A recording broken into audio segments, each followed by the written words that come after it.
जय हिंद बच्चों, स्वागत है आपका दक्षिणाई क्लासरूम में। हम करंट इलेक्ट्रिसिटी के बारे में पढ़ रहे थे और अभी तक हमने 2 लेक्चर कंप्लीट कर लिए। सेकंड लेक्चर के अंदर हम जो चर्चा कर रहे थे वो हम ये देख रहे थे भाई साहब R is equal to rho L by A का एक्सप्रेशन कैसे आता है, V is equal to I R का एक्सप्रेशन कैसे आता है, मतलब माइक्रोस्कोपिक एनालिसिस कर रहे थे। इस वाले लेक्चर में हम मेजर पार्ट जो डिवोट करेंगे वो डिवोट करेंगे हम रेजिस्टेंस के ऊपर कि भाई डिफरेंट शेप की रेजिस्टेंस कैसे निकालते हैं, रेजिस्टेंस का वेरिएशन टेम्परेचर के साथ में क्या है, इन सब चीज़ों पर हम चर्चा करते हैं। तो इससे पहले जो हमें प्रीवियस इन्फॉर्मेशन जो रिक्वायर्ड है, जो हमें लास्ट लेक्चर से हम उठा रहे हैं, वो ये थी। आप भी जानते हैं इस बात को, भाई रेजिस्टेंस को लिखा जाता है R is equal to rho L by A. ये आप पहले से जानते थे, ऐसा नहीं है कि मतलब लास्ट लेक्चर में आपने जाना, पहले से आप ये बात जानते थे, पर ऐसा क्यों होता है ये हमने लास्ट लेक्चर में जाना। अब यार देखिए, अब आपके पास में इसमें बहुत सारी चीज़ों पे सवाल बन सकते हैं। रेजिस्टेंस के अलग अलग तरीके हो सकते हैं। आपको डिफरेंट शेप की रेजिस्टेंस निकालने के लिए बोला जा सकता है, वो भी हम करेंगे। फिर बोल सकता है भाई साहब टेम्परेचर बढ़ाएंगे तो क्या होगा, टेम्परेचर बढ़ाएंगे तो रो भी बढ़ता है, एल भी बढ़ता है, ए भी बढ़ता है, तो उस वेरिएशन के हिसाब से क्या फर्क पड़ता है, कैसे उसको एक्सप्रेशन लिखेंगे, ये चीज़ें पढ़ेंगे। और एक और वेराइटी क्या आती है, एक और तरीका क्या है सवाल बनाने का, वो ये तरीका हो सकता है, वो बोलेगा कि एक आपके पास में ऐसे एक लोहे की रोड थी, ठीक है, या फिर एक कोई भी मटेरियल की रोड थी, उस रोड को आपने खींच के लंबा कर दिया। पहले वो ऐसी थी, खींच के लंबा कर दिया, खींच के लंबा करने से बच्चों क्या फर्क पड़ेगा, एल बदल जाएगा, ए भी बदल जाएगा। क्लियर। फिर आपसे पूछे बताओ इसकी नई रेजिस्टेंस पहले वाले से कितना टाइम्स होगी, इस तरीके से पूछते हैं। तो मान लीजिए हमसे सबसे पहला केस अगर ये बनता हो, if we change length keeping volume constant, ऐसा सवाल आपको दिया गया। आपको ऐसे बोला था सर जी यहाँ पे एक ऐसी कोई शेप थी और इसको आपने कन्वर्ट करके कुछ ऐसा बना दिया, ऐसे ये कन्वर्ट करके ऐसे बना दिया। इसका वॉल्यूम सेम है, इसका वॉल्यूम भी कुछ V नोट वॉल्यूम है, इसका वॉल्यूम V नोट है और इसका वॉल्यूम भी V नोट है। अब आपसे पूछा गया बताओ इसकी रेजिस्टेंस कुछ R1 थी तो इसकी रेजिस्टेंस कितनी होगी, ये हमें निकालनी। इस तरीके का सेटअप होता है, वॉल्यूम सेम रखते हैं, फिर आप लेंथ को कम ज्यादा कुछ करते रहते हैं। अब यार इसमें क्या दिक्कत है, इसमें दिक्कत ये है कि सर जब आप इसे खींचेंगे तो लेंथ तो बढ़ेगा ही बढ़ेगा, पर एरिया भी बढ़ जाएगा। यार ये बहुत दिक्कत वाली बात है। सर लेंथ बढ़ेगा एरिया घटेगा, फिर दोनों को देखो भाई साहब, लेंथ कितना बड़ा एरिया कितना घटा, कैलकुलेटिव हो जा रहा है। आपको सवाल बोलेगा भाई साहब इसकी लेंथ कुछ L थी, मान लो इसकी लेंथ कुछ L थी, इसकी लेंथ 2L बना दी। अब आपसे पूछा बताओ नई रेजिस्टेंस कितनी है, इसकी रेजिस्टेंस कुछ R है, तो पूछा इसकी रेजिस्टेंस बताओ कितनी होगी। तो यार भाई साहब कैसे करेंगे, करने में दिक्कत कर तो लेंगे, कोई दिक्कत नहीं, तो कैलकुलेटिव ज्यादा हो जा रहा है। सर क्यों कैलकुलेटिव हो जा रहा है बच्चे, कैलकुलेटिव इस वजह से हो जा रहा है बिकॉज ऊपर वाली टर्म भी बदल रही है, नीचे वाली टर्म भी बदल रही है, दोनों का वेरिएशन लिखना थोड़ा सा गणित ज्यादा लग रहा है। तो हमने लिखा दिक्कत। तो क्या दिक्कत है, सबसे दिक्कत लिखी, क्या दिक्कत है कि if we are changing length then area is also changing, जब आप लेंथ को बदल रहे हैं तो एरिया भी बदल जा रहा है। तो क्यों ना एरिया को हटा दें। कैसे हटा, ऐसे मिटा दें क्या, नहीं ऐसे नहीं मिटा सकते भाई, को लॉजिक चाहिए। ऐसे थोड़ी भाई सर अच्छा लग रहा है इसको मिटा दो, अरे घर का थोड़ी है अपने। तो हमें क्या बोला गया भाई साहब कि if we are changing length को मैं खा गया था ना यहाँ पे, if we are changing length then area, ये तो राइटिंग माशाल्लाह है नहीं, then area is also changing, दोनों चीजें बदल रही है, लेंथ बदल रहा है तो एरिया बदल रहा है, तो ये दिक्कत हो रहा है। तो हम एक जुगाड़ करते हैं, क्या तरीका अपनाते हैं, हम इस एरिया को हटा देते हैं। कैसे हटाते हैं एरिया को, तो मैंने बोला R is equal to rho L by A में ऊपर नीचे L मल्टीप्लाई कर दो। अरे इससे क्या बेनिफिट है भाई दोस्त, इससे ये बेनिफिट है, ये बन जाएगा A इंटू में L, और A इंटू में L क्या होता है, वॉल्यूम होता है। तो यहां पे टर्म बन गया rho L square divide by volume. अब तू मजे ले, कोई दिक्कत नहीं। तुझे बोला भाई साहब लेंथ को डबल कर दिया, तुझे क्या बोला, लेंथ को डबल कर दिया, तो रेजिस्टेंस कितना टाइम हो जाएगा, 4 टाइम्स हो जाएगा। अगर तुझे बोला गया भाई साहब लेंथ को 3 टाइम्स कर दिया, तो रेजिस्टेंस कितना हो जाएगा, 9 टाइम्स हो जाएगा। सीधा रिलेशन आ गया। तो यहां से मुझे समझ में आ गया कि resistance is directly proportional to length का square if volume is constant. Clear. तो हम अगर इसमें मैं ऐसे बोलूं, इफ लेंथ इज डबल, तो रेजिस्टेंस बताओ कितने टाइम्स हो जाएगी। अगर तो रेजिस्टेंस कितने टाइम्स हो जाएगी, resistance will B 4 times, resistance will become 4 times. अरे सही है। अगर हम ये बोले नहीं सर लेंथ को हाफ कर दिया, if length is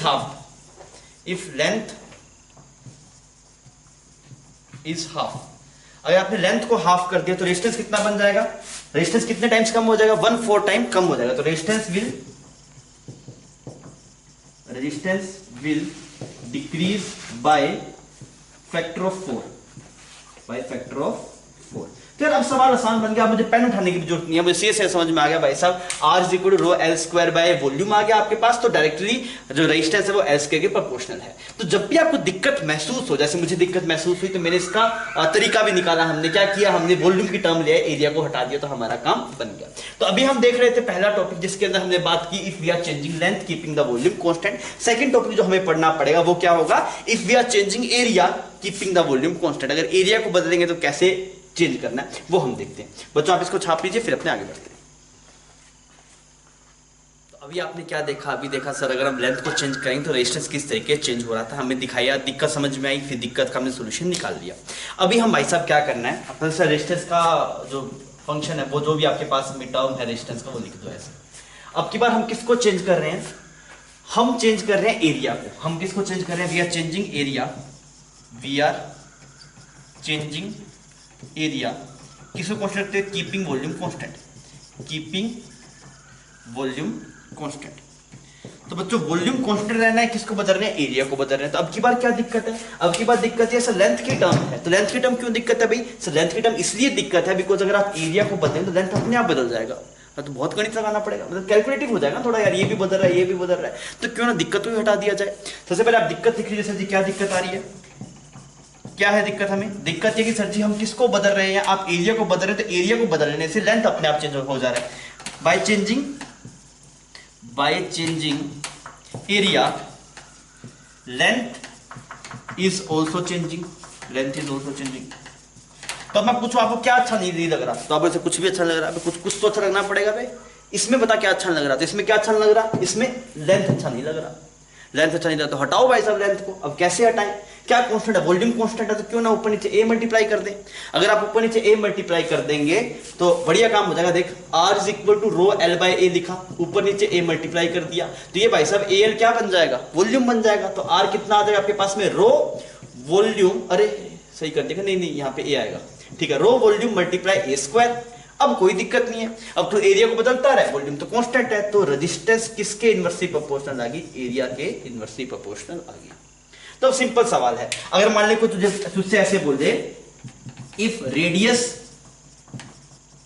of wire is doubled, radius को भाई साहब डबल कर दिया, अगर आपने रेडियस को डबल कर दिया तो रेजिस्टेंस पे क्या इफेक्ट पड़ेगा, तो आप बोलते एरिया कितने टाइम्स हो जाएगा, एरिया अगर आपने देखिए एरिया होता है पाई आर स्क्वायर, एरिया क्या होता है बच्चों, पाई आर स्क्वायर। अगर आपने रेडियस को डबल कर दिया तो एरिया कितने टाइम्स हो जाएगा, area will become 4 times, area 4 times, और ए स्क्वायर क्या हो जाएगा 16 टाइम्स। हम क्या बोलेंगे, आर विल बिकम कितना बन जाएगा वो, आर बाई 16। अरे सही कर रहे हैं ना, कोई दिक्कत थोड़ी है। आपने रेडियस को क्या करा भाई साहब, डबल कर दिया, तो जो एरिया है वो 4 टाइम्स हो गया, तो ए का स्क्वायर कितने टाइम्स हो गया, 16 टाइम्स हो गया, तो रेडियस कितना बन जाएगा, 16 टाइम बन जाएगा। अगर बच्चों मैं ऐसे बोलूं कि कुछ भी कर रहा है यार, अब तो सब खेल है, कुछ भी कर लो, if radius is become, radius is decreased by R by 3, या फिर if radius becomes small R by 3, मतलब कितने टाइम कम कर दिया आपने, 1/3 टाइम्स कम कर दिया, तो एरिया पे क्या फर्क पड़ेगा, एरिया कितना बन जाएगा आपके पास 9, जो ए डैश होगा कितने टाइम्स बन जाएगा, 9 टाइम्स बन जाएगा, नहीं 9 टाइम्स कम हो जाएगा ना, जो एरिया बनेगा कितना बन जाएगा आपके पास, a बाई 9 हो जाएगा। और अगर आप स्क्वायर देखेंगे तो 81, तो रेजिस्टेंस कितना बन जाएगा, पहले रेजिस्टेंस r था, अब नया रेजिस्टेंस कितना होगा 81 r। सिंपल सी बात है, कोई दिक्कत नहीं इसके अंदर। तो आपको चमकना चाहिए आपने कैसे बनाया, हम समझने देखा भी कहां दिक्कत आ रही थी, हमें लेंथ अच्छा नहीं लग रहा था, तो ऊपर नीचे एरिया मल्टीप्लाई करा तो ये वॉल्यूम बन गया, नीचे ए स्क्वायर बन गया। इससे पहले वाले केस में आपको एरिया अच्छा नहीं लग रहा था, ऊपर लेंथ मल्टीप्लाई किया ताकि एरिया हट जाए। ठीक है बच्चों, आप इसको छापिए फिर अपने आगे बढ़ते हैं। तो बच्चों अभी हमने क्या देखा था, हमने देखा एक तो जो टाइप ऑफ प्रॉब्लम था वो ऐसा रहता है कि आपको बोलते हैं लेंथ को डबल कर दिया, रेडियस को डबल कर दिया, फिर एरिया को डबल कर दिया, तो आप रिजल्ट निकाल पा रहे थे। एक में कई बार क्या होता है परसेंटेज चेंज देता है, जैसे मान लीजिए आपको बोला जाए if length is increased by 1% then change in resistance will be. तो हम क्या करेंगे, हमें पता है आर का एक्सप्रेशन होता है R is equal to rho L by A, पर इसको हम यूज नहीं कर पाएंगे by keeping volume constant, by keeping volume constant, मतलब वॉल्यूम कांस्टेंट है और आपने लेंथ को इंक्रीज कर दिया 1% से। अब इसको यूज करने में दिक्कत है कि एल भी वेरी करेगा तो ए भी वेरी करेगा, तो आपको डीएल बाय एल मतलब चेंज इन लेंथ तो पता है पर चेंज इन एरिया पता नहीं है, तो हम इसको यूज नहीं कर रहे, हम इसको यूज कर रहे हैं, अरे मेरी बात समझ आ रही है? इसका बेनिफिट क्या है भाई साहब, ये वाला चेंज नहीं देखना पड़ेगा आपको, सीधा यहां से प्रोसीड कर सकते हैं। तो आपने ऐसे लिखा ln r is equal to ln rho by volume, एक साथ ही लिख दो, चलिए अलग अलग करता हूं, ऐसे बन जाएगा ln rho plus twice of ln l minus ln of volume. अगर आप इसको डिफरेंशिएट करेंगे तो ये टर्म बन जाएगा dr बाय r, ये बनेगा d rho by row, d rho by रो। अच्छा ये कितना बनेगा 2dl बाय l, और ये वाला टर्म कितना बनेगा minus d volume divide by volume. अरे सही है, ये वाला टर्म जीरो, कैसे जीरो, बिकॉज वॉल्यूम चेंज नहीं हो रहा। ये बदल गए भाई साहब, क्योंकि रो किसकी प्रॉपर्टी है, मटेरियल की, और आप लेंथ बढ़ाएंगे घटाएंगे उससे जो रेसिस्टिविटी है वो बदलती नहीं है। रेसिस्टिविटी बच्चों किसकी प्रॉपर्टी है, मटेरियल की। रेजिस्टेंस किसकी प्रॉपर्टी है, एक ऑब्जेक्ट की प्रॉपर्टी है, वो शेप पे डिपेंड करती है। तो अगर आप देख रहे हैं यहाँ पे तो dr बाय r कितना आ गया आपके पास, twice of dl by l। लोग इसको रिजल्ट की तरह भी यूज करते हैं, पर हमने प्रॉब्लम में किया है। अब यार ये देखिए, आपको ये पता वैसे dl बाय l का परसेंट कितना है आपके पास, दिस इज 1%। कितना है बच्चों, 1%। तो जो dr बाय r आएगा वो कितना आ गया, 2%। तो हम क्या बोलेंगे, रेजिस्टेंस विल, सर कैसे पता लगेगा डिक्रीज किया कि इंक्रीज किया। पहली बात तो गणित से पूछेगा तो बोलेगा पॉजिटिव वैल्यू आ रही है, मतलब dr कैसा है, पॉजिटिव, पॉजिटिव आ रहा है ना तेरे पास ये वाला टर्म, और पॉजिटिव आ रही है मतलब बढ़ रहा है। Resistance will be increase by 2%। एक और तरीका भी, तो फील ले ले, ये ऐसा टर्म है, अगर तू लेंथ को बढ़ा रहा है ना, अगर तू लेंथ को बढ़ाएगा तो ये सब कांस्टेंट है, तो रेजिस्टेंस भी क्या होगा, बढ़ेगा, वहां से ही फील ले सकता है, इसमें कोई दिक्कत नहीं है। ठीक, और एक और सवाल देखते हैं, ऐसा कर पाएगा, पर इसकी यार एक कंडीशन है, ये आप है ना इसको डिफरेंशिएट करके ऐसे तभी लिख सकते हैं जब dl बाय l का वेरिएशन छोटा हो। मतलब दिस टाइप ऑफ जो हम यहाँ पे रिजल्ट दिख रहे हैं ना, हमारे पास जो रिजल्ट आया क्या है आपके पास में, dr bye r is equal to twice of dl by l। लोग इसको रिजल्ट की तरह लिखते हैं, तो आप भी लिख सकते हैं लिखना चाहें तो। पर ये कब यूज है, ओनली व्हेन dl जो आपके पास percentage change in length, percentage change in length is small. अगर ये छोटा नहीं होगा ना बच्चों, ये dl बाय l आपके पास छोटा नहीं होगा, जैसे इसमें मैंने 1% लिखा, अगर ये होता है 10%, तब आप ऐसे नहीं कर सकते थे, तो आपको फिर लिखना पड़ता, इनिशियली r ये था, फाइनल r कितना होगा आपके पास में l प्लस 0, मतलब जो इसका 10% कितना हो जाएगा 0.1 l का square divide by volume. Basic से जाना पड़ता, क्योंकि ये अप्रोच आप तभी लगा सकते हैं जब आपके पास में डिफरेंशिएट किया ना, इसका मतलब क्या, ये जो चेंज है वो थोड़ा है, कितना थोड़ा, 5% तक वैलिड हो जाता है, अप टू 5% आप लगा सकते हैं, अप टू कितने परसेंट तक, 5% तक। उससे ज्यादा करेंगे तो एरर ज्यादा आ जाएगा आपके पास। मेरी बात समझ में आ गई बच्चों? ठीक, पहले एक बार एक सवाल करते हैं, फिर मैं आपको ऐसा भी करके दिखाऊंगा जिससे वेरिएशन ज्यादा होगा। अब मानिए आपको ये बोला जाए कि कुछ ऐसा सेटअप है, आपको बोल दिया कि area become 3%, area increase by 3%, then percentage change in resistance कितना आएगा, ये आपको बताना है। एरिया कितना इंक्रीज कर दिया बच्चों, 3% बढ़ा दिया एरिया, तो आपसे पूछा कि परसेंटेज चेंज इन रेजिस्टेंस कितना है, ये आप निकाल के बताइए। सेम अप्रोच रहेगी, थोड़ा दिमाग लगाइए।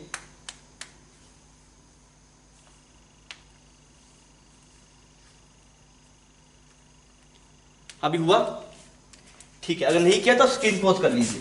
आप ये देखिए sir, r is equal to rho l by a होता है, पर ये रिजल्ट काम का नहीं है, बिकॉज एरिया बदल रहा है तो लेंथ भी बदल रहा है, तो क्यों ना इसको ऐसे लिख दिया जाए, rho volume divide by a का स्क्वायर।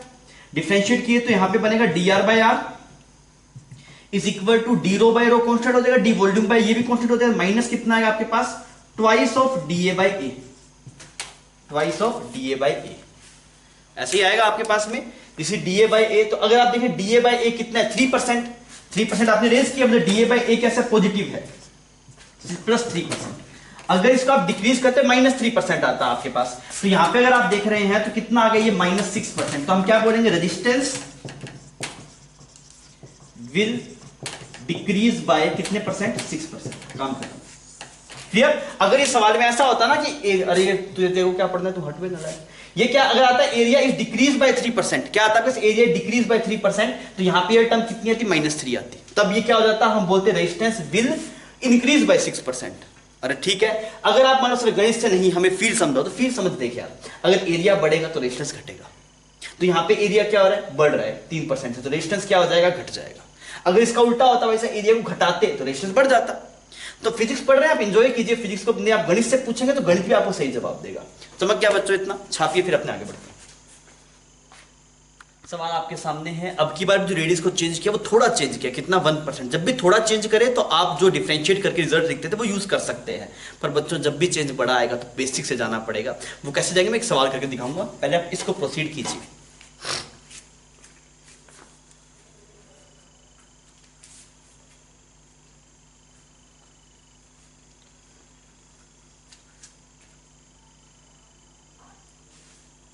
अभी हुआ ठीक है। आप ऐसे लिखेंगे सर फंक्शन है r is equal to rho L by A. अच्छा रो एल बाई ए था, पर ये रिजल्ट यूज नहीं करेंगे बिकॉज अगर एरिया बदलेगा तो लेंथ ही बदल जाएगा। तो हमने इसका ऐसे लिखा रो मल्टीप्लाई वॉल्यूम और एरिया का स्क्वायर। एरिया का स्क्वायर मतलब पाई आर की पावर 4, नहीं पाई स्क्वायर आर की पावर 4। सही है ये रिजल्ट। अब इसको डिफरेंशिएट कीजिए तो यहाँ पे आएगा डी आर बाई आर, यहाँ पे कितना बन जाएगा -4 डी आर बाई आर। ऐसा एक्सप्रेशन बन गया।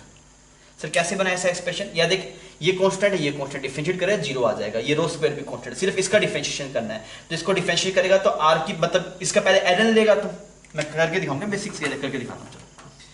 ln r, ln rho, ln volume,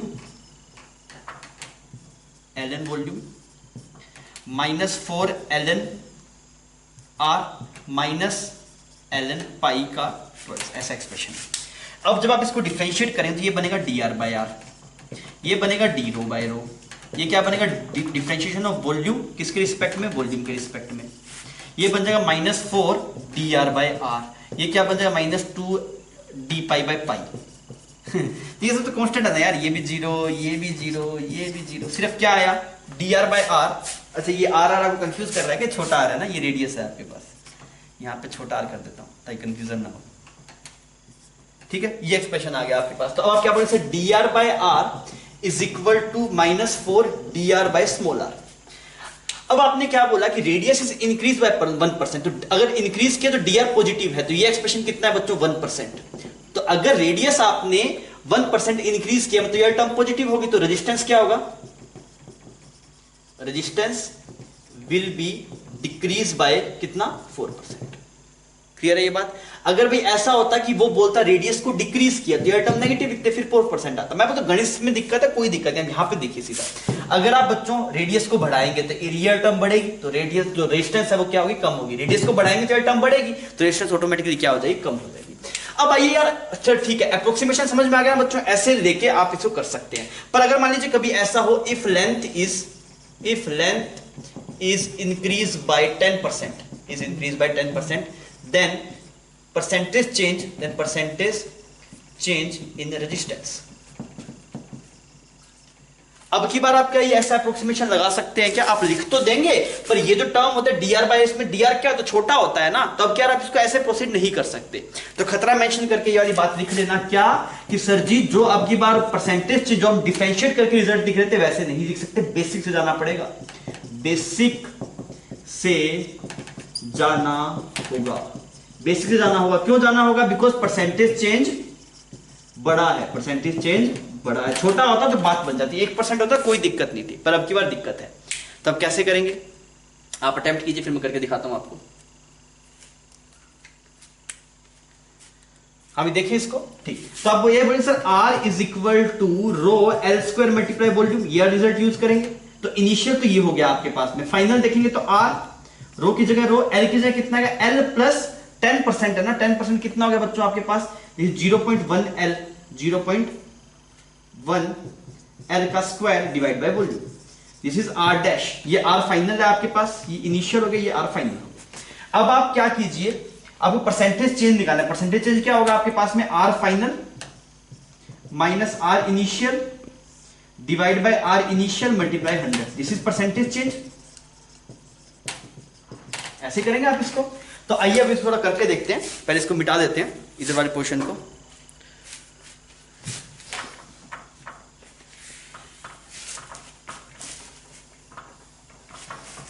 अब देखिए यार, आर फाइनल की वैल्यू कितनी है? आर फाइनल है रो, और एल की जगह कितना है? एल प्लस 0.1 एल का square divide by volume. R final minus r initial कितना है? Rho L square divide by volume, divide by कितना बच्चों? Rho l divide by volume. तो रो रो रो साफ, वॉल्यूम वॉल्यूम वॉल्यूम साफ, l अगर आप देखेंगे एल स्क्वायर था ना ये, अगर आप एल स्क्वायर को साफ करेंगे तो कैसी टर्म बन जाएगी आपके पास, मल्टीप्लाई 100 करना है, ये परसेंटेज चेंज है। अब देखो इसको करके दिखाते हैं अपने, तो ये वाली टर्म बन जाएगी 1.1 का स्क्वायर माइनस 1 का square divide by 1 multiply 100। L square common ले काट दिया आपने, अरे सही है ये।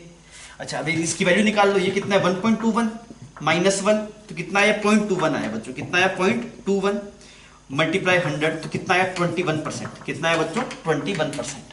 अगर आप डायरेक्ट यूज करते, अगर आप डायरेक्ट करते वैसे तो आपके पास एक्सप्रेशन आता है dr by r is equal to 2 times dl by l। तो वहां से अगर आप देखते तो कितना आता बच्चों 20% आता। किससे करते अगर एप्रोक्सीमेशन लेके करते, एप्रोक्सीमेशन।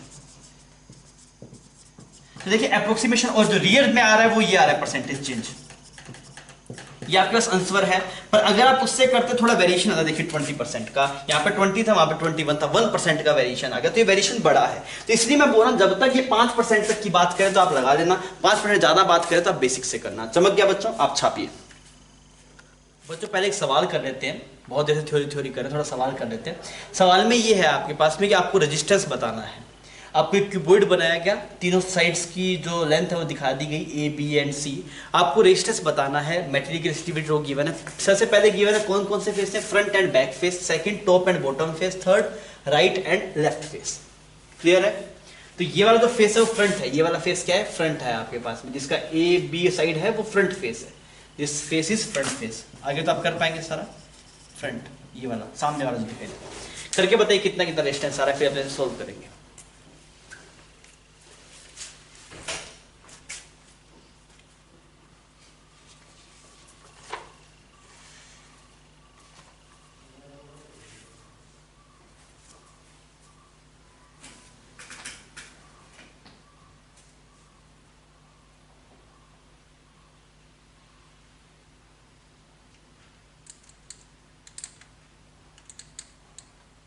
हुआ भाई?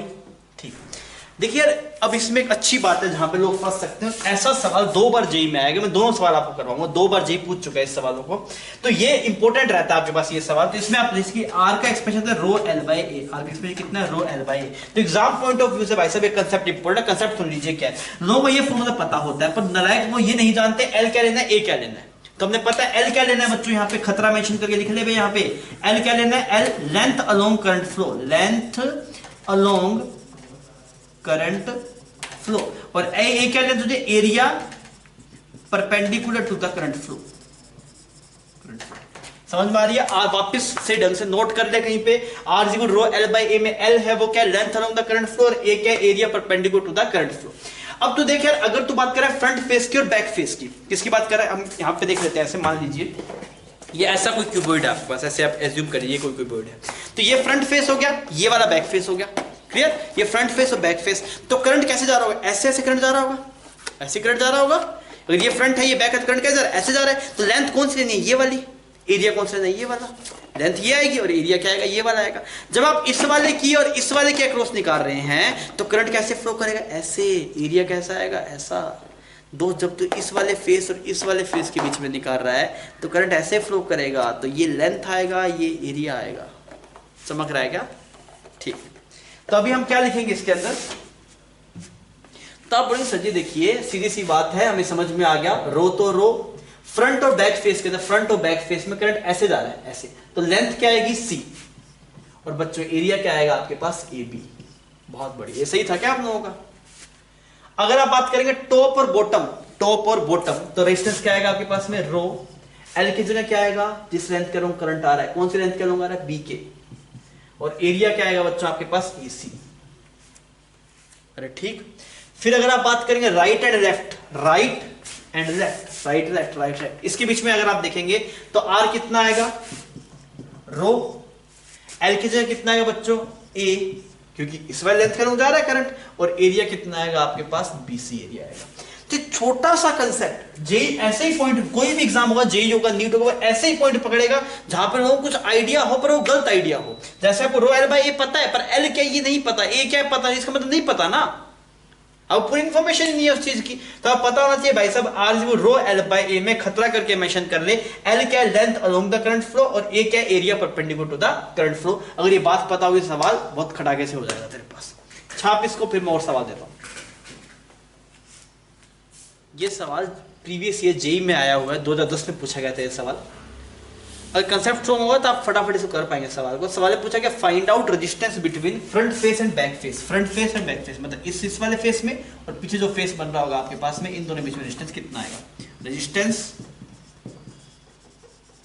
Between front end back face कितना रेजिस्टेंस आएगा ये आपको निकाल के बताना है। कर पाएंगे इस सवाल को? रो गिवन है आपको, बस ये देखना एल कौन सा लेना है, ए कौन सा लेना है, फटाफट करके बता, फिर अपने से आगे बढ़ेंगे थोड़ा।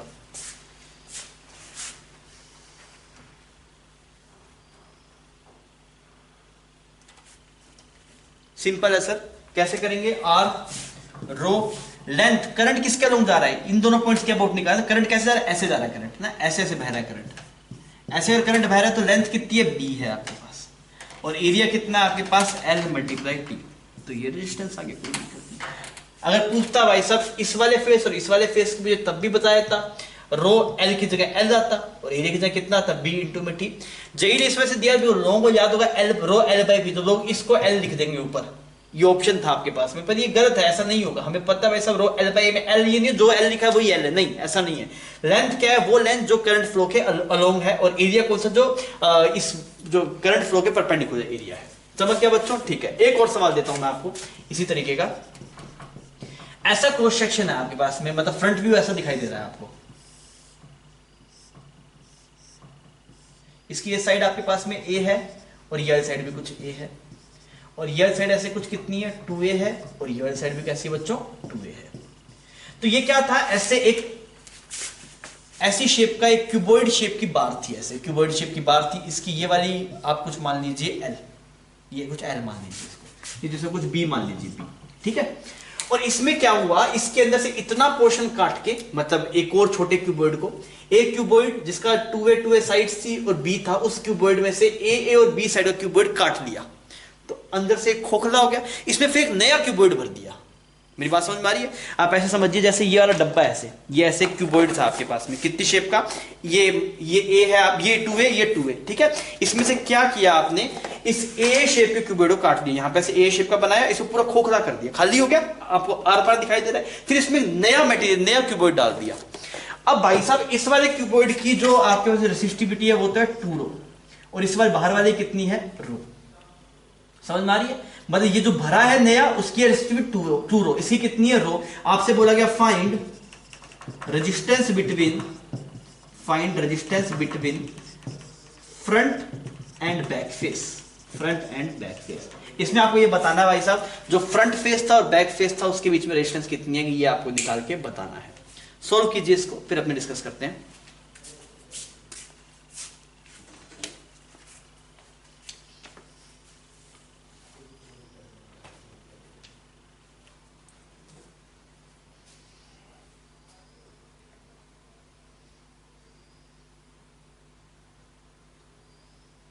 अभी हुआ बच्चों? तो इसमें क्या ना दोस्त, 2 रेजिस्टेंस है, एक तो ये वाला रेजिस्टेंस है, इसका नाम कुछ R1 मान लो, इसका नाम कितना मान लो, R1, इसका क्या मान लो, R2 मान लो, और दोनों पैरेलल में है। दोनों पैरेलल में कैसे पता लगा सर, देख ऐसे जैसे एक ही रेजिस्टेंस ये एक ही है, ऐसे है ना, इन दो फेस के बीच में निकालना है, तो ये अपने आप में एक रेजिस्टेंस, ये अपने आप में एक रेजिस्टेंस है, तो दोनों के क्या बराबर है, पोटेंशियल डिफरेंस बराबर है, तो दोनों रेजिस्टेंस किसमें है, पैरेलल में। ये हमने पैरेलल सीरीज नहीं पढ़ा है, पर 10वीं में आपने इतना बेसिक आइडिया होगा, हम पढ़ लेंगे पैरेलल सीरीज को, ऐसा नहीं कि हम नहीं पढ़ेंगे, पढ़ेंगे उसको, पर ठीक है अभी ये सवाल यहाँ के लिए सही बैठता है, मैंने करवा दिया। पैरेलल सीरीज रिजल्ट याद है ना, सीरीज में होता है तो R1 प्लस R2, पैरेलल में होता है तो 1/R equivalent is equal to 1/R1 plus 1/R2। तो अगर आप यहाँ पे देखेंगे तो ऐसा रिजल्ट बनेगा, आपके पास में 2 रेजिस्टेंस बनेगी, एक रेजिस्टेंस ये रही, एक रेजिस्टेंस कुछ ये, क्लियर। इस रेजिस्टेंस का नाम क्या, R1, इस रेजिस्टेंस का नाम क्या, R2। अगर आप R1 की वैल्यू निकालेंगे, R1 तो कितना, रो की जगह 2 रो, बिकॉज इसका 2 रो है। L कितना है बच्चों, L क्या लेंगे, ये B को लेना पड़ेगा L, बिकॉज इसी के अलोंग करंट जा रहा है, डिवाइड बाय एरिया कितना, A²। अरे चमक रहा है इतना, कोई दिक्कत नहीं, ठीक है।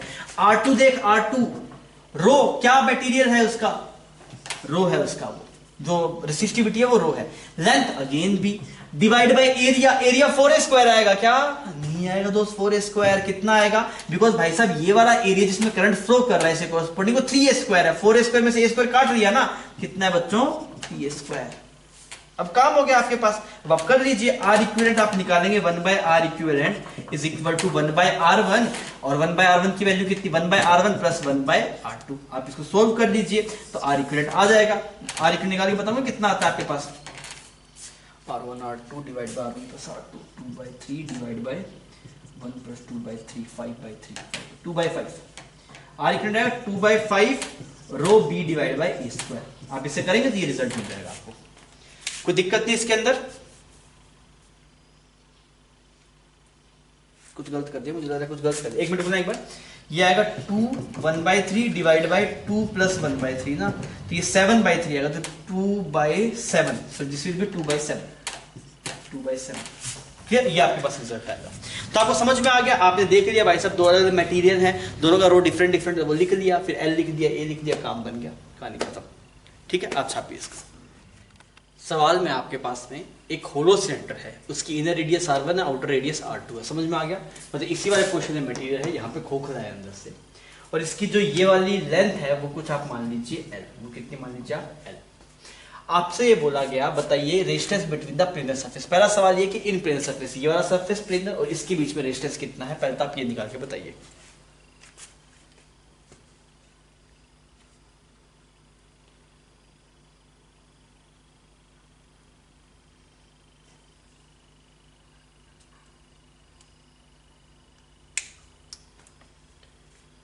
हुआ?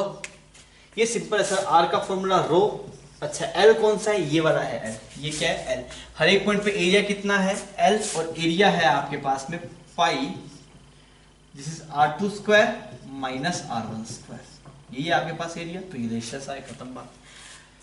अगर ऐसा होता आपके पास, जो मैं अगले सवाल में करूंगा, अगर मान लीजिए हर एक पॉइंट पे एरिया डिफरेंट डिफरेंट होता, तब आप डायरेक्टली नहीं लिख सकते, अभी सीधा इस वजह से लिख पाए बिकॉज बॉडी सिमेट्रिक है, हर एक पॉइंट पे क्रॉस सेक्शन एरिया क्या है आपके पास? सेम है। अगर हम सेकंड केस में इस सवाल को थोड़ा सा और अच्छा बनाए, हम बोले find resistance between inner cylinder, inner curved surface, inner curved surface, inner and outer curved surface, between inner and outer curved surface, inner और outer curved surface के बीच में जो रेजिस्टेंस है वो कितना है, ये आपको निकालना है। पहले समझ में आया कि मास्टर क्या पूछना चाह रहा है? पहले देख लो आपको समझ में आ रहा है क्या, फिर मैं एक्सप्लेन करता हूं। मैं पूछ रहा हूं, ऐसा सिलेंडर है, जैसे ऐसा ही सिलेंडर है आपके पास में, तो ये जो इनर वाला कर्व सरफेस है, ये वाला, इसके बीच में और आउटर के बीच में रेजिस्टेंस कितना है ये बताना। समझ में आ रहा है? ये इनर वाला और ये आउटर वाला, इसके बीच में रेजिस्टेंस कितना है ये बताना है आपको। इससे पहले हमने क्या निकाला था? इस वाले फेस और इस वाले फेस के बीच में, इस फेस और इस फेस के बीच में, कोई दिक्कत नहीं थी। अभी किसमें निकाले? इनर सरफेस और आउटर सरफेस के बीच में। आप निकाल के बताइए। अच्छा सवाल है, आप स्क्रीन पॉज कर लीजिए, थोड़ा टाइम लग सकता है आपको।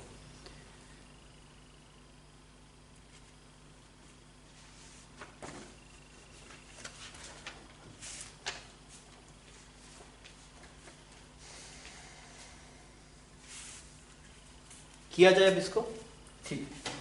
अब की बार देखिए, आपने ये बोला सर करंट कैसे फ्लो कर रहा है? करंट ऐसे फ्लो कर रहा है, रेडियली आउटवर्ड फ्लो कर रहा है करंट। करंट कैसे फ्लो कर रहा है बच्चों? Radially outward. आप देखिए, जैसे यहाँ पे ऐसे सिलेंडर है, ऐसे सिलेंडर है, तो करंट क्या कर रहा है? यहाँ से ऐसे ऐसे जा रहा है, ऐसे ऐसे ऐसे ऐसे जा रहा है, तो रेडियली आउटवर्ड करंट फ्लो कर रहा है। तो अगर रेडियली आउटवर्ड करंट फ्लो कर रहा है, तो हमने क्या किया? इसका फ्रंट व्यू बनाया। इसका फ्रंट व्यू ऐसा बनाया कुछ आपके पास, यहाँ पे बनाया था फ्रंट व्यू। यहाँ पे छोटा सिलेंडर है, यहाँ पे ऐसे बड़ा सिलेंडर है, तो करंट क्या है? ऐसे रेडियली जा रहा है करंट आपके पास। मेरी बात समझ में आ गई आपको? ठीक है। अब अगर आप यहां पे देखेंगे तो हमने बोला करंट यहां से शुरू, तो हमने क्या किया? अब की डायरेक्टली से रो एल बाई ए लगा दो, तो मैंने कहा ठीक है लगा दे, कोई दिक्कत नहीं। रो एल की जगह कितना? ये वाला एल, करंट ऐसे जा रहा है रेडियली आउटवर्ड, तो कितना है? एल कितना आएगा आपके पास में? This is R2 minus R1, ये एल आ गया।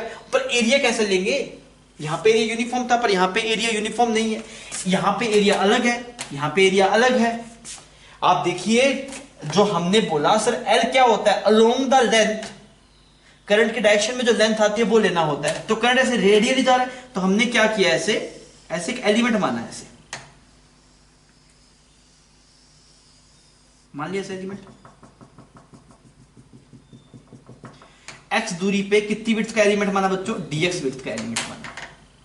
अब अगर आप देखेंगे, आप क्या बोलेंगे, r इज इक्वल टू रो, सही है, एल की बजाय कितना आ गया आपके पास में dx, और अगर आप एरिया की बात करेंगे, एरिया, तो एरिया कितना है, कैसा एरिया है, ये एरिया देखिए आप इसका एरिया कितना है आपके पास, यहां पे आपने ऐसे एक एलिमेंट माना है ना, तो ये करंट ऐसे जा रहा है, तो एरिया कैसा आएगा बच्चों, ये वाला एरिया आएगा, ये वाला, ये पूरा, ये जो कर्व्ड सरफेस एरिया, ये वाला एरिया लेना पड़ेगा, क्योंकि परपेंडिकुलर तो करंट फ्लो जो एरिया है वो कर्व्ड सरफेस वाला एरिया है।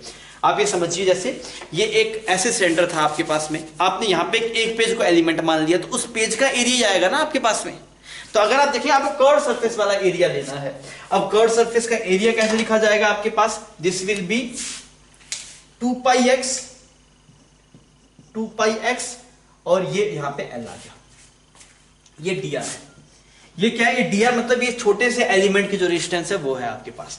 अगर आप इसे इंटीग्रेट करेंगे, यहां से लेके यहां पे ऐसे इंटीग्रेट कर दीजिए, तो आप क्या बोलेंगे, x की इनिशियल वैल्यू कितनी थी आपके पास, r1 थी, फाइनल कितनी थी आपके पास, r2 थी, और सारे dr को आप इस वजह से जोड़ सकते हैं, वो सब dr सीरीज में लगे हुए हैं। सीरीज क्या होता है, जब सब में करंट सेम होता है तो सीरीज होता है। अब यहां पे देखिए, जो करंट इस वाले क्रॉस सेक्शन से पास होगा वही आगे वाले से पास होगा, वही उससे आगे वाले से पास होगा, तो आप डायरेक्टली इंटीग्रेट कर सकते हैं। अगर पैरेलल वाला कुछ रिजल्ट होता है 1/dr करके इंटीग्रेट करना पड़ता।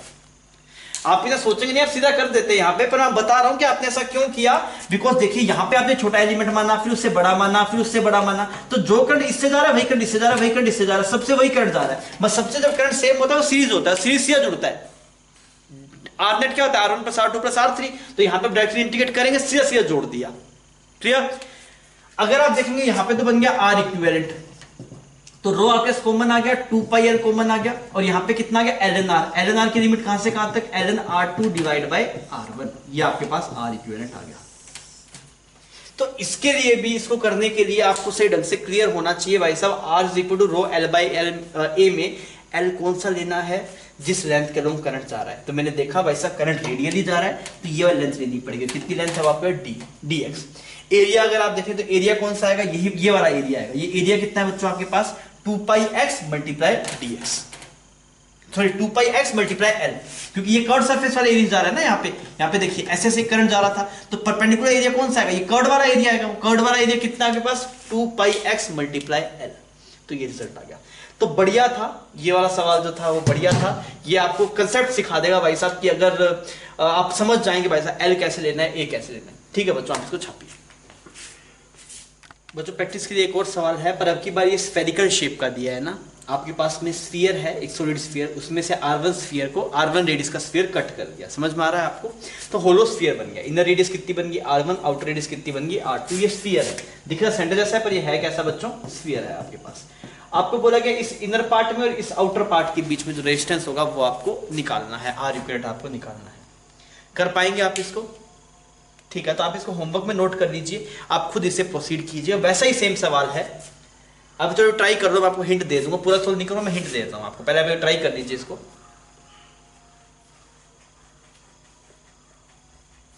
बस आप ये बताइए एलिमेंट कैसे लेना है मुझे, आप इसका एलिमेंटल पार्ट लिख के बता दो, इंटीग्रेशन अब बाद में करना, बस आप एलिमेंटल पार्ट लिख के दिखा दो मुझे कैसा बनेगा। तो आप ये बोलेंगे sir R is equal to rho, current कैसे फ्लो कर रहा है, करंट अगेन रेडियली फ्लो कर रहा है, करंट अगेन कैसा फ्लो कर रहा है, रेडियली फ्लो कर रहा है। अगर करंट आपके पास रेडियली फ्लो कर रहा है तो R रो L की जगह कितना आएगा बच्चों, ये x दूरी के ऊपर कितनी बिट्स का पकड़ दिया आपने, dx बिट्स का पकड़ दिया ऐसे, तो रो L की जगह कितना, dx डिवाइड बाय एरिया। अगर आप देखेंगे एरिया, तो एरिया कौन सा लिया जाएगा, इसमें एरिया इंपॉर्टेंट है, वही मजेदार है, कैसा एरिया लिया जाएगा। अब आपको समझ में आना चाहिए भाई साहब, अब की बार जो करंट जा रहा होगा वो ऐसे रेडियली आउटवर्ड जा रहा है, तो अगर आप एरिया पकड़ेंगे तो स्फेरिकल शेप का पकड़ा जाएगा। तो यहां पे जो एरिया आएगा बच्चों कितना आएगा, 4 पाई x², 4 पाई x², ये dr है आपके पास, इसको आपने इंटीग्रेट कर दिया, कहां से कहां तक, R1 से लेके R2 तक, तो आपके पास में रिजल्ट आ जाएगा। कर पाएंगे आप इसको, कोई दिक्कत नहीं है। अब ये समझ, अगर आपको ये समझ में आ गया ना भाई साहब लेंथ कौन सा है, एरिया कौन सा है, तो ये सब सवाल आपके लिए आसान है। एक और सवाल देता हूं मैं आपको, मान लीजिए ऐसा कुछ सरफेस होता है आपके पास में, एक ऐसा है और एक कुछ ऐसा है, ऐसा एरिया, ऐसे जा रहा है करंट, ऐसा कुछ, ठीक है। और इसका एरिया, इसकी रेडियस कुछ R1 मान लो, इसकी रेडियस कुछ ऐसे R2 मान लो। समझ में आ रही ये बात? आपको बोला गया एक नया सवाल है, हम इस वाले फेस और इस वाले फेस के बीच में R इक्विवेलेंट कितना है, R equivalent between planar faces, जो प्लेनर फेस है उसके बीच में R इक्विवेलेंट कितना है ये आपको निकालना है। ये रेडियस R1 R2 आपको गिवन है, रो इसकी रेसिस्टिविटी है, पूरा सॉलिड है, पूरा क्या है, सॉलिड है। तो इसमें भी आपको एलिमेंट पकड़ना है, आप एलिमेंट पकड़िए, इसको प्रोसीड कीजिए, रिजल्ट आएगा, ठीक है। ये आपके होमवर्क में, आप इसको ट्राई कीजिएगा, ठीक है बच्चों। आई होप आपको रेजिस्टेंस निकालना तो अब आ गया होगा, ठीक है। आप इसको छापिए, फिर अपने आगे बढ़ते हैं बच्चों। अभी हम करें टेम्परेचर को चेंज करने के साथ में रेजिस्टेंस में क्या चीज आता है इसके बारे में हम बात कर रहे हैं। हमने ये चीज़ तो देख लिया सर, अगर आप टेम्परेचर को इंक्रीज करेंगे तो जो रेसिस्टिविटी है वो बढ़ेगी कंडक्टर्स के लिए, और अभी हम कंडक्टर की बात कर रहे हैं, सेमी कंडक्टर के लिए अलग से चैप्टर है हमारे पास। तो अगर आप यहाँ पे देखें तो एक्सप्रेशन ऐसे लिख सकते हैं, R is equal to rho L by A. मतलब अगर आप लेंथ को बढ़ा रहे हैं, एरिया को कम कर रहे हैं तो रेजिस्टेंस ज्यादा होगा। रेजिस्टेंस का मतलब ये होगा वो करंट को फ्लो करने में अपोज कर रहा है। रेजिस्टेंस का मतलब क्या होगा बच्चों, वो करंट को फ्लो करने में अपोज कर रहा है।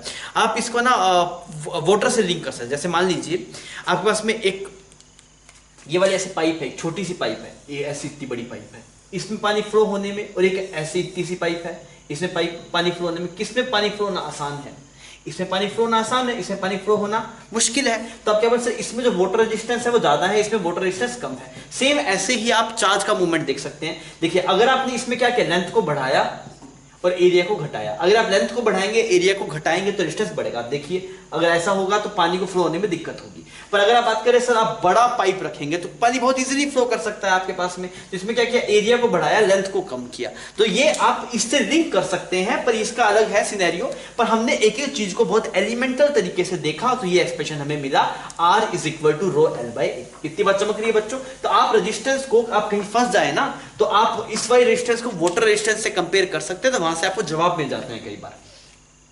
अभी देखिए मुझे बोला कि टेम्परेचर को चेंज करेंगे तो क्या क्या फर्क पड़ेगा। मैंने बोला अगर आप टेम्परेचर को बढ़ाएंगे तो रो पक्का बढ़ेगा, पर ये लेंथ और एरिया भी तो बढ़ेगा। तो हमें क्या कर सकते, बहुत दिक्कत होगी। बिकॉज अगर आप टेम्परेचर को बढ़ाएं तो रो तो चेंज हो ही रहा है, साथ में एल भी चेंज हो रहा है, ए भी चेंज हो रहा है। तो हमें सबकी वजह से देखना पड़ेगा। तो अब देखिए कैसे करते हैं हम इसको। हम सबसे पहले एल उठा लेते हैं। तो एल लेंगे तो यहाँ पे एल आर बन जाएगा, यहाँ पे कितना बन जाएगा, एल रो बन जाएगा, यहाँ पे एल एल बन जाएगा, यहाँ पे माइनस एल ए बन जाएगा।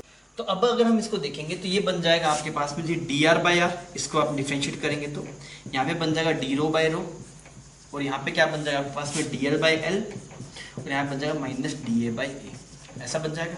अब डी आर बाई आर क्या है, देखिए आप ऐसे लिख रहे हैं कि d r is equal to हम मान रहे हैं आर अल्फा डेल्टा टी, ऐसे लिख सकते हैं हम डी आर। तो डी आर बाई आर कितना आपके पास में, अल्फा डेल्टा टी, इसको अल्फा डबल डैश मान दो इसको। डी रो क्या है, D row by row, again वहां पे क्या बनेगा, अल्फा डेल्टा टी, ये क्या बनेगा, अल्फा डैश डेल्टा टी, और ये बनेगा minus 2 alpha dash delta T. Sir ये क्या है, अल्फा क्या है, अल्फा डैश क्या है, अल्फा डबल डैश क्या है। देख अल्फा डबल डैश तो है तेरे पास में, ये तो क्या है, रेजिस्टेंस का वेरिएशन बता। तो अल्फा डैश क्या है, अल्फा डबल डैश क्या है तेरे पास, coefficient of resistance, coefficient of resistance temperature पे डिपेंडेंस जो होगा। अल्फा क्या है आपके पास में, coefficient of resistivity, coefficient of resistivity. और यहाँ पे जो अल्फा डैश है आपके पास में, alpha dash that is coefficient of linear expansion, coefficient of linear expansion. हमने सबका एक्सपेंशन कंसीडर कर लिया। आप बोले सर रो भी बदलता है तो एल भी बदलता है, ए बदलता है, हमने सब कंसीडर कर लिया, कोई दिक्कत नहीं, पूरा कंसीडर कर लिया। तो यार ये अल्फा डैश है कोफिशिएंट ऑफ लीनियर एक्सपेंशन। अच्छा अब अगर आप यहाँ पे 2 अल्फा क्यों लिया, बिकॉज हमें लेना था कोफिशिएंट ऑफ सुपरफिशियल एक्सपेंशन, तो वो क्या होता है 2 अल्फा होता है ना आपके पास में, ठीक। अब अगर आप इसे चेक करेंगे तो यहां से अल्फा डैश जो आपके पास आया किसके बराबर आया, अल्फा डैश है alpha minus alpha dash, alpha minus alpha dash. तो एक्चुअल में तो जो आपके पास में जो कोफिशिएंट ऑफ रेजिस्टेंस है वो coefficient of resistivity minus coefficient of linear expansion आता है। पर एक्चुअल में होता है कि अल्फा की जो वैल्यू होती है वो 10 टू द पावर माइनस 2 के ऑर्डर की होती है, और अल्फा डैश की जो वैल्यू होती है 10 टू द पावर माइनस 4 के ऑर्डर की होती है। तो आप मान सकते हैं कि अल्फा डबल डैश किसके बराबर आता है, अल्फा की। तो इसलिए हम ये लेंथ का वेरिएशन नहीं कंसीडर करते, हम सिर्फ टेम्परेचर के साथ में इस रो का वेरिएशन कंसीडर करते हैं, एल का और ए का कंसीडर नहीं करते। मैंने आपको रीजन दिखा दिया। क्यों? क्योंकि एक्चुअल में ये ऐसा है कि alpha double dash is coefficient of resistance is equal to coefficient of resistivity minus coefficient of linear expansion. पर आपको पता है इस अल्फा की वैल्यू जो आती है वो 10 टू पावर -2 के ऑर्डर का रहता है कोफिशिएंट, और ये 10 टू पावर -4 के ऑर्डर का। तो डिफरेंशिएट करें तो बराबर सही आ जाएगा आपके पास। इसलिए आप इसे डायरेक्टली लिख सकते हैं dr/r is equal to alpha delta T, लिख सकते हैं आप डायरेक्टली लिख सकते हैं। अल्फा क्या होगा यहाँ पे? अल्फा क्या होगा आपके पास? Alpha is coefficient of resistance, coefficient of resistance, and ये अल्फा किसके बराबर होगा? कोफिशिएंट ऑफ रेजिस्टेंस किसके बराबर होगा? कोफिशिएंट ऑफ रेजिस्टेंस किसके बराबर होगा? मतलब जस्ट उसके बराबर ही होगा coefficient of resistivity, coefficient of resistivity. Sir इससे हमने क्या सीखा? आप ये रिजल्ट यूज कर लेना, dr is equal to dr/r is equal to alpha delta T. इसमें अल्फा चाहे आप कोफिशिएंट ऑफ रेजिस्टेंस गिवन है तो बहुत ही बढ़िया, कोई दिक्कत ही नहीं है। पर मान लो अगर आपको कोफिशिएंट ऑफ रेजिस्टेंस ना दे, कोफिशिएंट ऑफ रेसिस्टिविटी गिवन है, तब भी आप डायरेक्टली उसमें लगा सकते हैं। पर मान लीजिए कोई ऐसा सवाल दिया उसमें ये दोनों कंपेरेबल होंगे तो एक्चुअल रिजल्ट ये वाला है। मेरी बात समझ में आ गई? तो अगर मैं चाहता था ये सब बताने की जरूरत नहीं थी, सवाल तो सीधा इससे भी सोल्व हो जाता। आप सीधा लिखते हैं भाई साहब क्या, r is equal to r naught bracket में 1 प्लस अल्फा डेल्टा टी, काम हो जाता है। ये लो बस, ये जो नया अल्फा डबल डैश आया खत्म हो गया।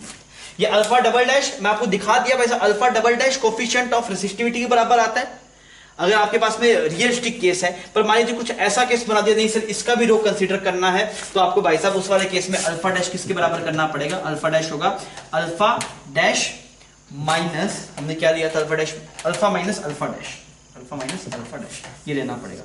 ये किसका है? ये रेजिस्टेंस का है। ये किसका है? रेसिस्टिविटी का है। और ये किसका है बच्चों आपके पास में? ये लीनियर एक्सपेंशन का है, लीनियर एक्सपेंशन का है। इतनी दिक्कत होती नहीं, मोस्टली केस में सीधा ये देता है कि अल्फा डबल डैश ही देता है सीधा, ये सब बातें नहीं देता है। पर कभी मान लो सवाल में आ जाए तो आपको पता होना चाहिए कि वैसा अल्फा डबल डैश को आप किसके बराबर लिख सकते हैं? Alpha minus alpha dash. ठीक है बच्चों, आप इसको छापिए फिर अपने आगे बढ़िए। देखिए आपके पास में अभी हम पढ़ रहे हैं actual relation between resistance and temperature. इसका मतलब क्या सर, जो अभी हमने पढ़ा वो सही नहीं था क्या? आपने क्या पढ़ा? आपने ये पढ़ा कि सर R को आप लिख सकते हैं R is equal to R naught bracket में 1 plus alpha delta T. R naught आपको क्या गिवन होगा? जैसे आपने यहाँ पे लिखा ना, इसको लिख सकते हैं R is equal to R naught 1 plus alpha T minus T naught. तो ये किसी गिवन टेम्परेचर टी नोट के ऊपर जो रेजिस्टेंस की वैल्यू है वो होती है। पर ये हमेशा सही नहीं है, ये रिजल्ट एक्यूरेट नहीं है, ये कुछ अप्रोक्सीमेशन के बाद आता है।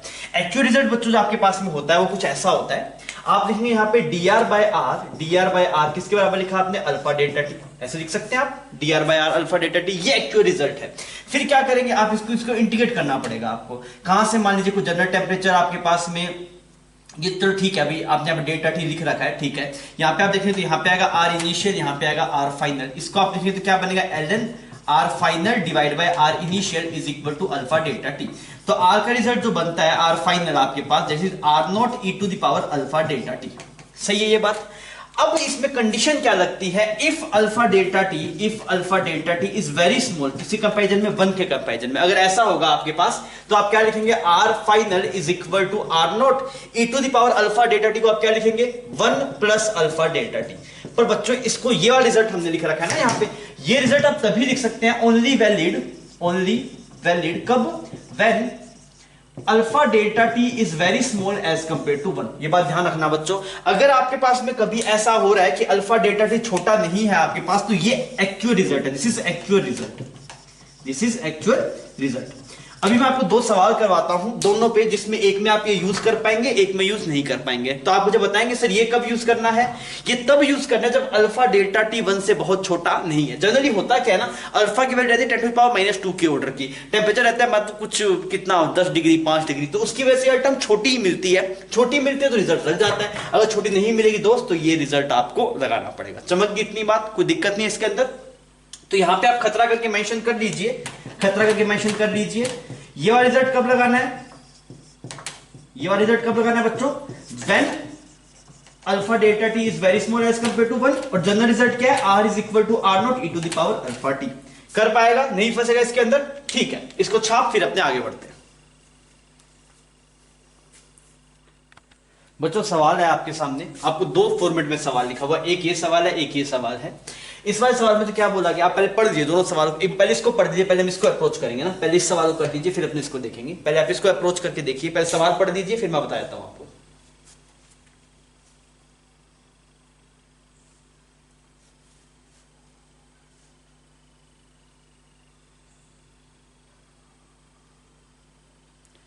हुआ भाई सवाल?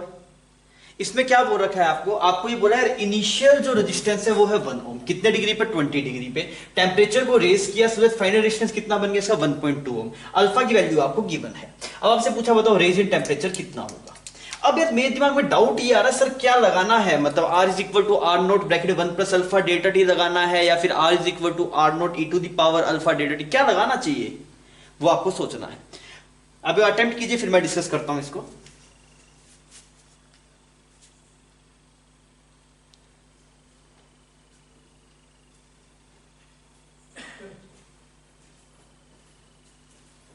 हाँ भी हुआ सवाल? ठीक।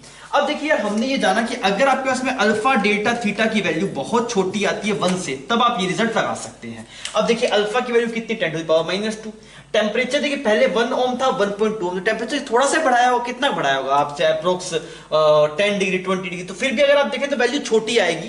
तो अगर ये कंडीशन लग रही है मतलब वो रिजल्ट लगाया जा सकता है, R is equal to R naught 1 plus alpha delta T लगाया जा सकता है। आइए अब इसको लगाते हैं। तो मैंने बोला फाइनल रेजिस्टेंस कितना बन गया? 1.2। इनिशियल कितना है? 1। यहाँ पे कितना है? 1 प्लस अल्फा की जगह कितना? 10 टू द पावर -2। और डेल्टा थीटा हमें निकालना है, अब निकाल लेंगे, कोई दिक्कत नहीं है इसके अंदर। अब यार इसको सोल्व करते हैं थोड़ा। तो यहाँ पे कितना बन गया? 0.2 बन गया। और यहाँ पे कितना बन गया? 10 टू द पावर -2। और यहाँ पे डेल्टा थीटा बन गया। तो डेल्टा थीटा की वैल्यू कितनी है ये बच्चों आपके पास? ये सही है ना? यहाँ पे ये ऐसे लिखा हमने, 1.2 था यहाँ पे, ओके। और यहाँ पे 1 था, 1 प्लस अल्फा डेल्टा टी। बहुत बढ़िया। तो एक्सप्रेशन 1.2 का बन गया। हमें निकालना क्या है? Find out raise in temperature, ठीक है। तो ये आ गया जो 2 डिवाइड बाय 1000, इतना डिग्री सेंटीग्रेड टेम्परेचर रेज हुआ होगा आपके पास। तो ये इसका आंसर हो जाएगा। और अगर आप देखेंगे ये पूछा डेल्टा थीटा, तो ये आपके पास आंसर आ गया इसका। क्लियर है? कोई दिक्कत नहीं इसके अंदर। सिंपल हमने वो रिजल्ट लगाया, फाइनल टेम्परेचर, फाइनल रेजिस्टेंस लिखा is equal to initial resistance 1 plus alpha की वैल्यू लिख दी आपने, और मल्टीप्लाई डेल्टा थीटा कर दिया। आपने आगे प्रोसीड किया तो आपको इजीली इसका जवाब मिल गया, 0.2 आ गया। ये आपने सोल्व कर दिया। कुछ गलत किया क्या हमने इसके अंदर? एक बार ना, हाँ ये यहाँ पे तो मैं सोचू कुछ कम कैसा आ रहा है। यहाँ पे 10 आ गया आपके पास, और यहाँ पे अगर आप देखेंगे तो 100 आ जाएगा ना। तो यहाँ पे डेल्टा थीटा कितना आ गया बच्चों आपके पास? यहाँ पे अगर आप देखें जैसे 200 डिवाइड बाय 10, तो कितना आया? 20 डिग्री सेंटीग्रेड टेम्परेचर का चेंज आया। 20 डिग्री सेंटीग्रेड मतलब फाइनल टेम्परेचर कितना बन गया होगा आपके पास? 40 डिग्री सेंटीग्रेड बन गया होगा। क्लियर है? अच्छा अब आप इसको प्रोसीड कीजिए। इस बार सवाल बोला गया रेजिस्टेंस 10 ओम थी 0 डिग्री पे, अल्फा आपके पास में इतना है, तो रेजिस्टेंस पूछा गया कब? 273 डिग्री सेंटीग्रेड पे। आप करके बताइए इस सवाल को।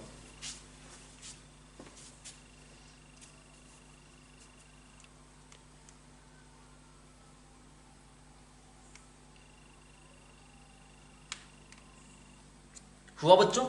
हम क्या बोले सर इस वाले केस में जो अल्फा डेल्टा थीटा है, इसमें जो अल्फा डेल्टा थीटा है उसकी वैल्यू कितनी है? आप अल्फा की वैल्यू और डेल्टा थीटा कितना है? 273। ये तो 1 आ गया आपके पास। अगर ये बच्चों 1 आ गया, ऐसा एक्सप्रेशन आ रहा है ना आपके पास, ये पर यहां पे देख लेंगे, यहाँ पे डिग्री में था तो हमने डायरेक्ट डिग्री पुट किया तो 1 आ रहा है, मतलब ये यहां पे अप्रोक्सीमेशन नहीं लगा सकते। We can not use approximation. अच्छा अगर आप यहां पे अप्रोक्सीमेशन नहीं लगा सकते, मतलब जनरल रिजल्ट लगाना पड़ेगा। क्या है जनरल रिजल्ट आपके पास? R is equal to R naught e to the power alpha delta theta. ठीक है जी। अब देखते हैं फाइनल टेम्परेचर हमें निकालना है। इनिशियल कितना है? 10। E to the power alpha delta theta की वैल्यू कितनी आएगी बच्चों आपके पास? 1 आ गई। मतलब जो फाइनल रेजिस्टेंस आपके पास होगी, फाइनल रेजिस्टेंस 10 मल्टीप्लाई ई की वैल्यू आप पुट कर सकते हैं, रिजल्ट मिल जाएगा ओम। तो आपको ये बात चमकनी चाहिए। दोनों सवाल करवाने का मेरा एक ही मोटिव था, ताकि आप ये सीख जाएं कि कब r is equal to R naught 1 plus alpha delta theta लगाना है, और कब आपके पास में r is equal to R naught e to the power alpha delta theta लगाना है। मोस्टली वैसे यही रिजल्ट यूज होता है। आपको ऐसे ही केस मिलेंगे जिसमें ये लगता हो। ये वाले केस रेयरली देखने को मिलते हैं, फिर भी आपको पता होना चाहिए, बाई चांस कभी कोई सवाल आए तो आप फंसे ना। ठीक है बच्चों, आप इसको छापिए।